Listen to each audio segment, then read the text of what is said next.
நண்பர்களுக்கு வணக்கம். நான் டாக்டர் கார்த்திக் பேசுகிறேன். எதுக்கு பயப்படணும், எதுக்கு பயப்படக்கூடாதுன்னு இருக்குங்க.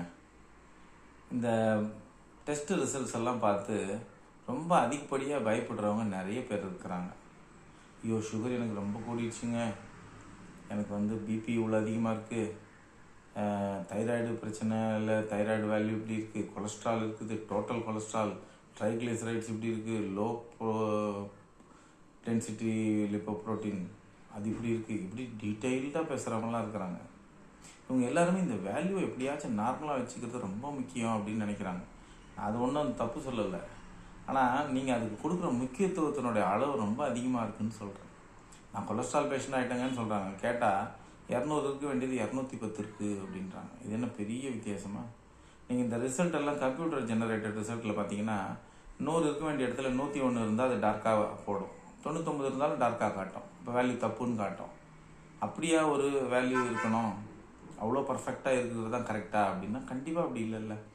அதே மாதிரி லேப் டெஸ்ட்டு, அப்புறம் இந்த நவீன இந்த மருத்துவ பரிசோதனைகள் எல்லாமே ரொம்ப டிரான்சியன்ட் இல்லை. இந்த உடம்புன்றது மாறிக்கிட்டே இருக்கும். இன்றைக்கி இருக்கிற மாதிரி நாளைக்கு இருக்காது, நாளைக்கு இருக்கிற மாதிரி அடுத்த நாள் இருக்காது. ஒரே ஒரு சின்ன எமோஷனல் டிஸ்டர்பன்ஸ் நம்ம உடம்புல 1000 மாற்றத்தை கொண்டு வந்துடும். ஒரு நாள் தூக்கம் கட்டுச்சுன்னா உடம்புல எவ்வளோ மாற்றங்கள் வந்துடும். ஒருவேளை தப்பாக சாப்பிட்டா கூட பிரச்சனை வந்துடும். இப்போ சுகர்லாம் பார்த்தீங்கன்னா அது செக் பண்ணுறதுக்கு முன்னாடி வேலை ஒரு ஐஸ்கிரீமோ ஸ்வீட்டோ சாப்பிட்டு பார்த்தீங்கன்னா சக்குன்னு கூடுதலாக காட்டும் இல்லையா? ஒரு தூக்கம் கெட்டுச்சுன்னு சொன்னால் நிறைய பேராமீட்டர்ஸ் மாறும். ஆனால் இதை ரொம்ப முக்கியமாக நினைக்கிறோம்.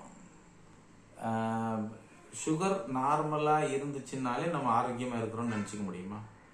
பிபி கட்டுக்குள்ளே இருந்தாலே நம்ம இருதயம் ஆரோக்கியமாக இருக்குதுன்னு நம்ம முடிவுக்கு வந்துட முடியுமா?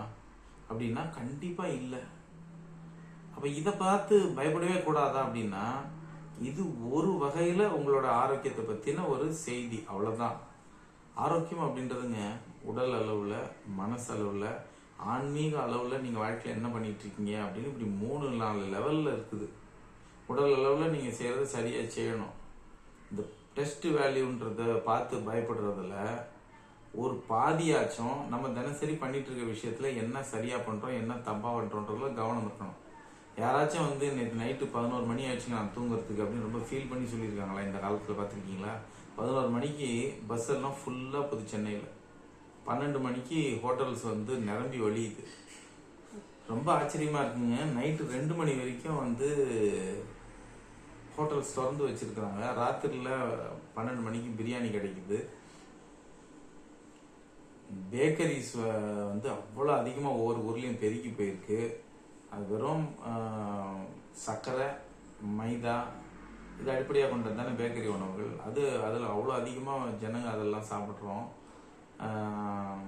ராத்திரியில் கண் முழிக்கிறதுன்றது ரொம்ப சர்வசாதாரணமாக ஆயிடுச்சு. ஒர்க் ரிலேட்டட் ஸ்ட்ரெஸ்ஸு, கோவப்படுறது, கத்துறது இதெல்லாம் ரொம்ப இயல்பாக நிறைய நேரங்கள் நம்ம வாழ்க்கையில் நடக்குது. இது ஒவ்வொன்றுமே நம்ம உடல் நலத்தை பாதிக்கிற விஷயம்தான். ஆனால் இதுக்கெல்லாம் யாரும் ஒன்றும் பெருசாக அழட்டிக்கிறது இல்லை. ஏன் இப்படி நான் டெய்லி கத்திக்கிட்டே இருக்கேன், ஏன் அதை ஒழுங்கு பண்ண மாட்டேறேன், ஏன் ராத்திரியில் 11 மணி ஆகுது, எப்போவுமே சீக்கிரம் தூங்கினா நல்லதுன்னு சொல்கிறாங்களே, இப்படி தூங்குறமே தப்பா, சாப்பாடு விஷயத்துல ஏன் கவனமாக இருக்க மாட்டோம், இதெல்லாம் பற்றி பெருசாக நினைக்காத ஆள் கூட ஆனால் பிளட் டெஸ்ட்டில் ஒரு 10 புள்ளி கூட போயிருந்தா அப்படி பதட்டமாயிடுறான், பயப்படுறான். இது என்னங்க இது உங்களுக்கே ஒரு நகைப்பா இல்லையா? நாம டெய்லி செஞ்சுட்டு இருக்கிற விஷயங்கள்ல பண்ற தப்புன்றது தான் உண்மையான நோய்க்கான காரணிகள். அப்போ அதை ஒழுங்கா வச்சுக்கணுன்றதுக்கு தான் நமக்கு அக்கறை வேணும், பயம் வேணும். இந்த வேல்யூஸ் இருக்குல்ல, அது எல்லாமே ஏறும் இறங்கும். நீங்க சரியா மாற ஆரம்பிச்சீங்கன்னா அதுவுமே சரியா போயிட போகுது.